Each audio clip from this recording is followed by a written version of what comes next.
Hoje, vamos mergulhar fundo em uma das passagens mais tocantes e reveladoras da Bíblia, Gênesis capítulo 40.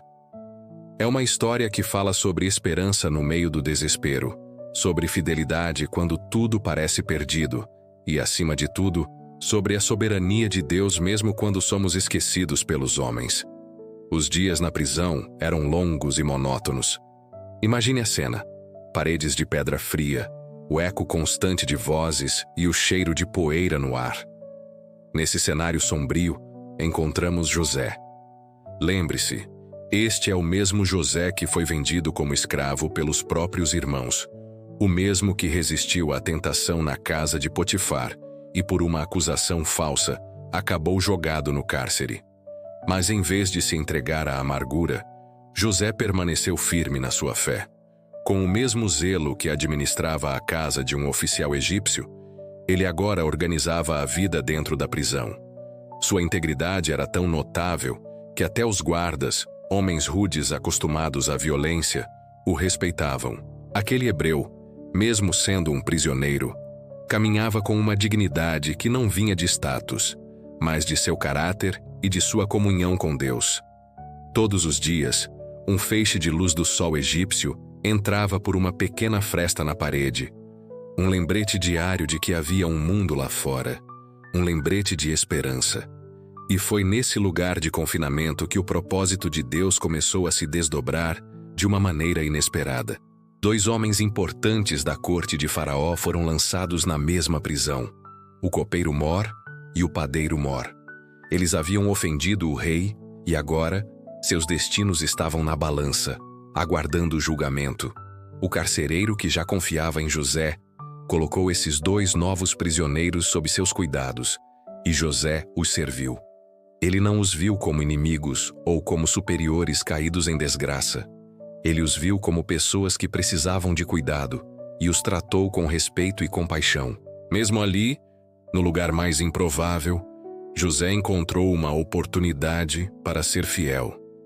Certa manhã, a rotina foi quebrada. José notou que o semblante do copeiro e do padeiro estava diferente. Eles estavam visivelmente abatidos, tristes.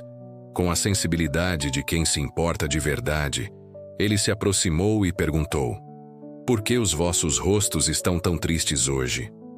Essa simples pergunta abriu a porta para uma revelação divina. Eles responderam que tiveram sonhos perturbadores e não havia ninguém ali para interpretá-los. Na cultura egípcia, sonhos eram vistos como mensagens dos deuses, e a falta de um intérprete era motivo de grande angústia. É aqui que vemos a ousadia e a fé de José brilharem. Ele não disse "eu posso interpretar". Ele imediatamente apontou para a verdadeira fonte de sabedoria, dizendo: "Por acaso não pertencem a Deus as interpretações? Contem-me os sonhos, por favor." Ele se posicionou não como o herói, mas como um canal, um servo do Deus Altíssimo. O copeiro, talvez um pouco cético, mas sem outra opção, contou seu sonho primeiro. Ele sonhou com uma videira com 3 ramos, que rapidamente brotavam, floresciam e produziam uvas maduras. No sonho, ele espremia essas uvas no copo de Faraó e o servia, como costumava fazer. José ouviu com atenção e, com a serenidade que só a certeza em Deus pode dar, revelou a interpretação. Os 3 ramos são 3 dias. Dentro de 3 dias Faraó vai te levantar, vai te perdoar e te restituir ao teu cargo. Você voltará a servir o rei como antes. Que notícia maravilhosa para um homem no corredor da morte. Mas então José, em um momento de vulnerabilidade humana, faz um pedido. Ele diz: "Quando tudo estiver bem para você, por favor, lembre-se de mim. Fale de mim a Faraó, para que ele me tire deste lugar, pois fui trazido à força da minha terra e não fiz nada para merecer esta prisão." Ele não exigiu, ele pediu. Ele confiou na gratidão daquele homem. Encorajado pela interpretação positiva, o padeiro Mor decidiu contar o seu sonho também. Ele sonhou que carregava 3 cestos de pão branco sobre a cabeça. No cesto de cima, havia todos os tipos de quitutes para Faraó. Mas as aves vinham e comiam tudo diretamente do cesto. A expectativa no ar era palpável. Se o primeiro sonho foi bom, Talvez este também fosse. Mas José não podia adoçar a verdade. Com o coração pesado, ele deu a interpretação. Os 3 cestos também são 3 dias. Dentro de 3 dias, Faraó vai levantar a sua cabeça, mas para te sentenciar, e as aves comerão a sua carne.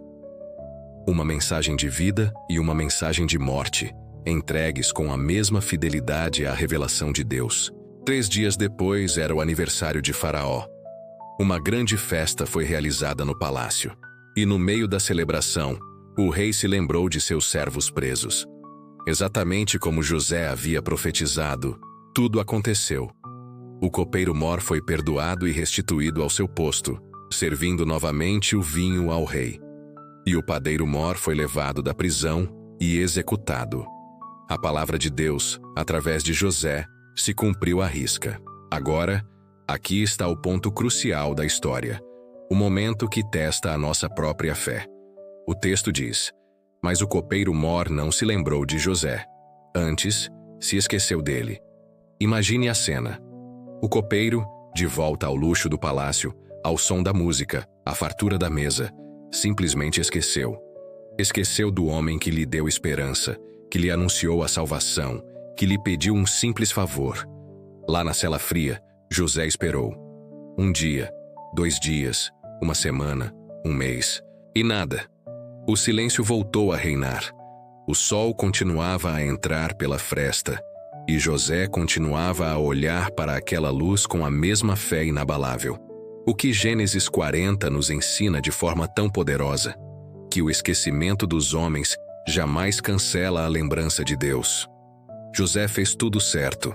Serviu, demonstrou compaixão, usou seu dom para abençoar, e mesmo assim, foi esquecido no momento em que a porta da liberdade parecia mais próxima. Quantas vezes nós também nos sentimos assim? Fazemos o nosso melhor, ajudamos pessoas, somos fiéis em nosso trabalho, em nossa igreja, em nossa família, e em troca, recebemos o silêncio, a ingratidão, o esquecimento. É nesses momentos, nessas prisões da vida, que nosso caráter é verdadeiramente forjado. A espera de José não foi um tempo perdido, foi um tempo de amadurecimento. Deus estava permitindo aquele silêncio para purificar o coração de José, para prepará-lo não apenas para sair da prisão, mas para governar o Egito. Às vezes, Deus nos esconde em temporadas de anonimato para alinhar o tempo do milagre com a maturidade do nosso coração. José continuou fiel na escuridão, e é por isso que ele estava pronto para a luz que viria 2 anos depois. A fidelidade no pouco, no escondido, no esquecimento, é o que nos qualifica para o muito, para o público, para a exaltação. Então, se você está hoje em uma prisão de espera, sentindo-se esquecido por todos, saiba disto: Deus não se esqueceu de você. Ele está trabalhando nos bastidores, escrevendo o próximo capítulo da sua história. Continue servindo, continue fiel, continue olhando para a luz da esperança, porque o tempo de Deus é perfeito e a sua memória jamais falha. O mesmo Deus que esteve com José na prisão está com você agora. Obrigado por assistir e por refletir comigo sobre essa história tão rica. Que a paz de Deus, que excede todo entendimento, guarde o seu coração. Até a próxima.